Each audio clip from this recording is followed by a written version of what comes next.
আসসালামু আলাইকুম। আজকে আমরা আলোচনা করব ভিডিও এডিটিং এ কাটস এর উদাহরণ এবং কাটস। ভিডিও এডিটিং এ কাট হলো দুটি ক্লিপ বা শটের মধ্যে সরাসরি পরিবর্তন। অর্থাৎ একটি শট শেষ হওয়ার সাথে, সাথে পরবর্তী শট শুরু।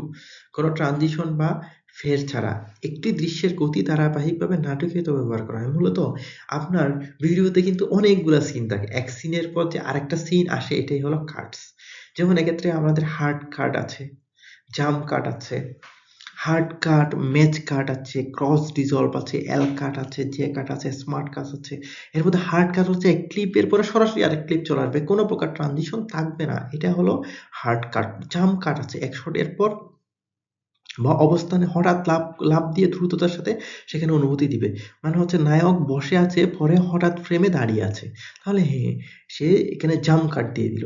ম্যাচ কাট আছে। ২ টি শটের মধ্যে ভিজুয়াল বা অ্যাকশন মিলিয়ে পরিবর্তন। যেমন গ্লাসে পানি ঢালছে, যেমন বৃষ্টির ঝড়ের একটা দৃশ্য দিচ্ছে একই সাথে। তাহলে ২ টার মধ্যে একটা ম্যাচ কাটের পরিবর্তন আছে। ক্রস ডিসলভ আছে। এক শট থেকে অন্য শটে ধীরে, ধীরে মিশে যাওয়া। ক্রস ডিসলভ বলতে বোঝানো হয় কোনো একটা ইমেজ আছে, ইমেজটা আস্তে, আস্তে ব্লার হতে, হতে একদম মিশে যেয়ে অন্য একটা ইমেজ সেখানে চলে আসলো। যেমন রঙের পরিবর্তন, ধীরে, ধীরে শহর পরিবর্তন। এমন বোঝায় যে একটা বাচ্চা ছোটবেলা থেকে অনেক বড় হয়ে গেছে। সে বড় বোঝায় যে হ্যাঁ, একটা ছোট আস্তে, আস্তে, আস্তে, আস্তে সে ডিসলভ হয়ে গেল। একটা বড় একটা বাচ্চা তৈরি হয়ে হলো। যে তার বয়স বেশি বেড়ে গেছে এটা বোঝায় আরকি এলকাট। এলকাট আগের যে শটের যে অডিও পরবর্তী শটে যে চলতে থাকে। সাধারণত নায়ক কথোপকথন করছে, পরবর্তী শটে তার চলাফেরা দেখানো হলেও তার ডায়ালগ গুলো চলতেই থাকে। অ্যা যে কাট পরবর্তী শটের অডিও আগের শটে শুরু হওয়া।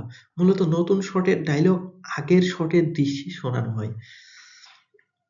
স্মাশ কাট হঠাৎ বা চমকপ্রদ কাট নাটকীয় প্রভাব তৈরির জন্য বা হাস্যরস দৃষ্টি বা হঠাৎ বিস্ফোরণ বা বিপর্যয় তৈরি করার জন্য।